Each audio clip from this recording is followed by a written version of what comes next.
Samba flani mugan ani nani programu e ma min be no ko terrain ti bolo terrain be tunga lafiya bolo banangoroni kaw fe no terrain kelen la bela jele titre foncier di 15 sur 20 ibse ka dogo ni sara kalo ero war keme duruni bi wolonvla ani saba awo ero war keme duruni bi wolonvla ani saba fo san kele o konnala walma ero war keme saba ni bishege kalo tan ani shegin konnala terrain yere musaka se fa wari million nani ani wa keme ni kla terrain sara la terrain papier alebeke itay e ma mi fana be no ko terrain bi bolo ibe fe ka jo a musaka beti bolo yoroni kele e se ki se no tunga lafiya ka tona ni oye pari no so jo ton o kuma la samba flani mugan anan to sebon ulu damnena villa simple ale million mugan ani wore a ton wari ero war keme duru ani e bishegi etage duplexi ale million binani ani flay a ton wari ero war keme wolonvla ani bishegi ni fe ka i to sebe awle anga nega juru strala e mami fana be no ko appartement kadigi tunga lafiya na appartement ke banangoroni kaw fe no appartement songo e million mugan ani nani ibsa ale fana dogo ni sara ero war keme wolonvla ani mugan fo san nani o konnala a wo san nani tunga lafiya nana tunga range ulu lafiya likama op mala anga nega juru stra ayo bamba 00223 72 18 42 47 walma 00336 41 94 03 80 tunga lafiya ka lanyini e femi malende munu sigleme jamana ko ka o beka se ka so kelengelen soro ba maliba ali konnala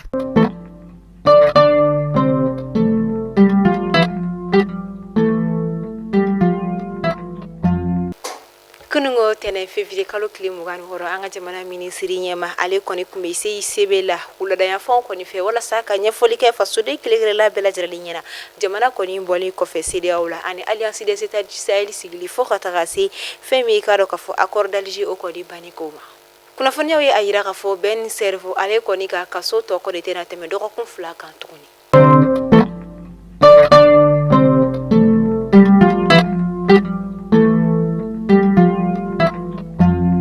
amul sogolindo anani wakatina maliko no maliko ka maliko na funi bololo sirafe ama fo bela jiralini nyatuma au bismillah ka kuna funi okeneka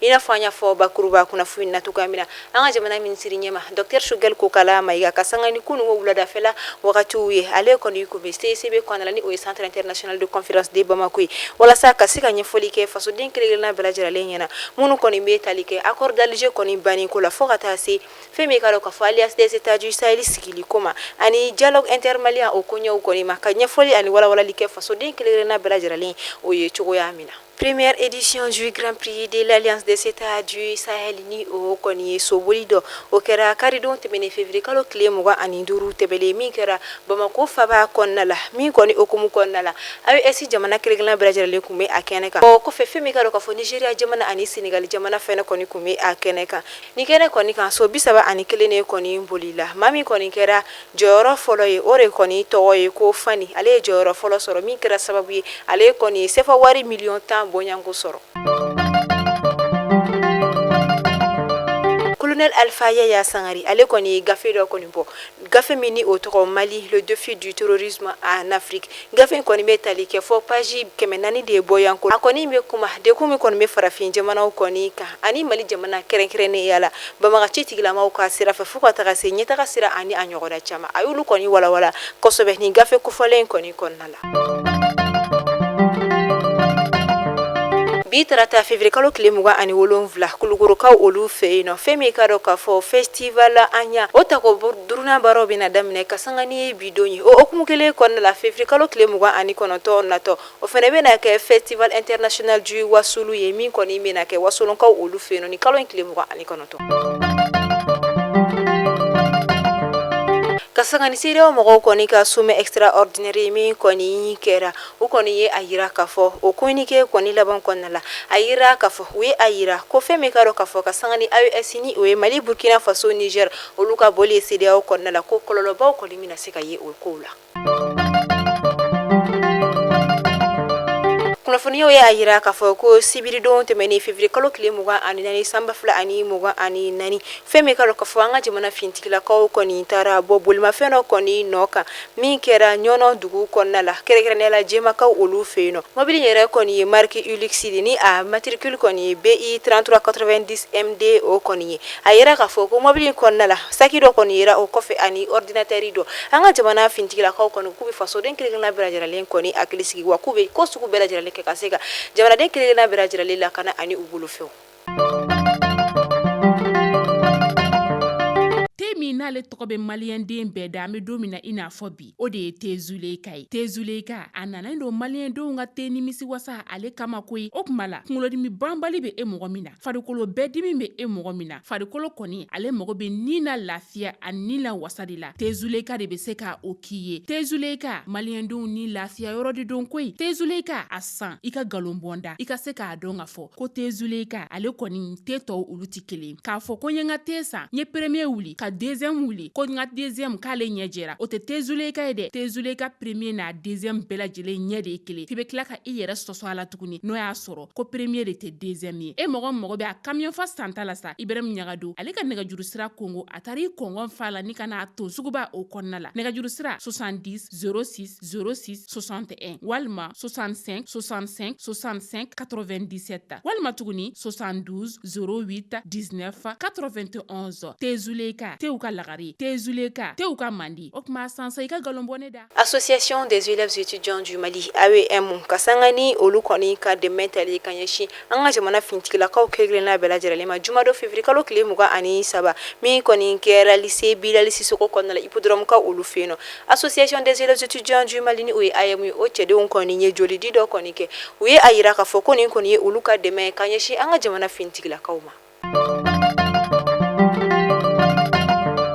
Ben le cerveau ni ale kɔni ka jugement kɛlen kɔfɛ a bilala ka taa kaso la a yirala k'a fɔ a kɔni bɛna kalo 6 de kɛ kaso kɔnɔna a tɛ bɔ fiyewu wa o kɔfɛ a bɛ kalo 6 kɛ a bɛ jamana kɔnɔna la a tɛ bɔ ka taa jamana kɔfɛlaw la o wagati kelen na n'i ye a ta k'a lajɛ a kɔni talen na kaso la o ni sisan cɛ o bɛ kalo 5 bɔ yan ko la dɔgɔkun 2 walima a ka ca n'o ye o ye dɔɔni o de kɔni b'a jɛ kalo 6 dafali la o kama kunnafoniyaw kɔni ye a yira k'a fɔ ko a tɛna mɛn tuguni Ben le cerveau ale kɔni bɛna bɔ kaso la.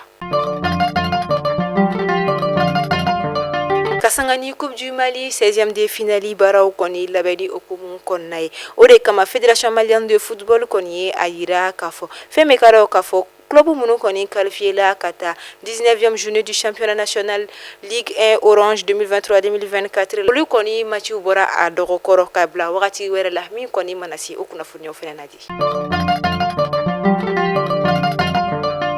An bɛ taa Sikasokaw fɛ yen nɔ ni wagati na festival na Yarki ta ko duruna baraw kɔni daminɛla kabini février kalo tile 21 min bɛna to sen na fo février kalo tile 29 bara min kɔni daminɛla juma tɛmɛnen min kɛnɛ kan an ka jamana seko ni dɔnko minisiri kun bɛ a kɛnɛ kan ni o ye Andokoli Gindo ale ye. An bɛ taa kɔkan kibaru la an bɛ to Côte d'Ivoire kaw olu fɛ yen nɔ kunnafoniyaw ye a yira k'a fɔ Maroc jamana kɔfɛ an bɛ wagati min na i ko sisan Côte d'Ivoire jamana de kɔni ye jamana fɔlɔ ye min kɔni bɛ feere kɛ Cameroun jamana ma kosɛbɛ ka d'a kan n'i ye a ta k'a lajɛ san 2021 wagatiw la Côte d'Ivoire jamana kɔni kun bɛ CFA wari miliyari 23 a n'a kunkanfɛn de feerefɛn kɔni ladon Cameroun kaw fɛ yen nɔ nka ko n'i ye a lajɛ nin wagati laban ninnu na a kɔni tari jɔ fɔ CFA wari miliyari 60 ani a kunkanfɛn na min kɔni bɛ taa i jɔ fɔ jagofɛn kɔni tɔni 100 ani 10 bonyanko la. An bɛ to Côte d'Ivoire kaw fɛ yen nɔ ni wagati in na kunnafoniyaw kɔni ye a yira k'a fɔ ko kunungo Yepugokaw olu fɛ yen nɔ fɛn bɛ ka dɔn k'a fɔ jamana ɲɛmaaw kɔni ye wulikajɔ kɛ ka taa Yepugo kɔni marabolo fana kɔni ka taa o sow bɛɛ lajɛlen kɔni ci ka bɔ yen nɔ pewu pewu nka kunnafoniya dɔw ye a yira k'a fɔ ko a kun fɔra nin ma ko fɔlen ɲɛna k'u ka wuli ka bɔ u sigiyɔrɔ kɔni na nka a kɔni kɛra degunba ye kosɛbɛ nin yɔrɔ sigibagaw bolo ka d'a kan u bɛ y'u yɛrɛ kɔni sɔrɔ so ta ɲɛ la siyɔrɔ tɛ maaw bolo wa u bolofɛnw kɔni caman tiɲɛna ka sanga ni o hukumu kɔnɔna ye fɛn min ye Laurent Gbagbo ni o ye Côte d'Ivoire jamana ɲɛmaa kɔrɔ ale kɔni wulila ka taa i ɲɛ da a yɔrɔw kan ka taa a degun ani a gɛlɛya cogoya olu lajɛ. An bɛ taa Brazzaville kaw olu fɛ yen nɔ ni wagati na kunnafoniyaw ye a yira k'a fɔ Congo Brazza jamana ɲɛmaa ni o ye Denis Sassou Nguesso ko ni wagati na ale kɔni porokotola ka bɔ coup d'état dɔ kɔni bolo la.